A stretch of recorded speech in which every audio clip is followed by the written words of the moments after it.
ছোট, ছোট কিছু টিপস ফলো করলেই রান্না কিন্তু অনেক সুস্বাদু হয়। তো আমি রান্নায় ইদানিং খুব একটা মসলা ব্যবহার করি না। কারণ আমি এখনো প্রসেসিং করে উঠতে পারতেছি না সবকিছু। একটু সময় লাগবে। তো আজকে রান্না করব মুরগির মাংস। মুরগির মাংস একটু ভাজা, ভাজা করে ভুনা করব। হ্যালো এভরিওয়ান, আসসালামু আলাইকুম। কেমন আছেন সবাই? আর কে কোন জেলা থেকে আমার ভিডিওটা দেখতেছেন অবশ্যই কমেন্ট করে জানাবেন। আপনারা কমেন্ট করেন না, ভিডিও দেখেন কিন্তু কমেন্ট করেন না। ভাই এমন করেন কেন? কমেন্ট করলে তো আমিও আপনাদের ভিডিওতে কমেন্ট করি, আপনাদের পরিবারে ঘুরে আসি। তো সবাই সবাইকে সাহায্য করবেন। এই প্ল্যাটফর্মে একজন আরেকজনকে ছাড়া কখনো কেউ সফলতা মুখ দেখতে পারে না। তো সবাই সবার পাশে থাকবো আমরা।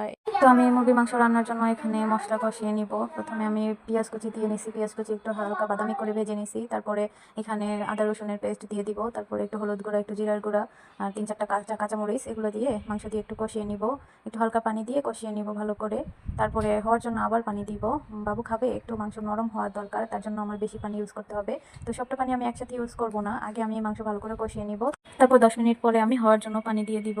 তারপরে একটু কষা কষা হবে, মানে ভুনা করবো আর কি। আজকে আলু দেই নাই, আলু বাবু খায়, বাবুর ফেভারিট আলু। তারপরে আজকে দেই নাই, আজকে ভাবতেছি শুধু মাংস দিয়েই খাওয়াবো রাত্রে, তারপরে অন্য কিছু করবো ওই জন্যে। তো আমার ভিডিওটা ভালো লাগলে অবশ্যই সবাই কমেন্ট করে যাবেন যে ভিডিওটা ভালো লাগছে আপনাদের কাছে। আপনারা কমেন্ট করলে তো ভিডিও ছাড়তে উৎসাহ পাই। কমেন্ট নাই, এঙ্গেজমেন্ট নাই, রিচ বাড়ে না, রিচ ডাউন, এরকম হলে তো ভাই ভালো লাগে না ভিডিও করতে। আপনারা নতুনদেরকে উৎসাহ দেন, নতুনদেরকে উপরে উঠাইলে আপনারা নিজেরা উপরে উঠতে পারবেন, এটাই তো নিয়ম নাকি? তো আমার রান্না কমপ্লিট। এই তো আর একটু পরে নামিয়ে নিব, আর 5 মিনিট পরে নামিয়ে নিব। আজকে আর অন্য কিছু রান্না করব না, ভাত আগেই বসাইছিলাম, ভাত হয়ে গেছে।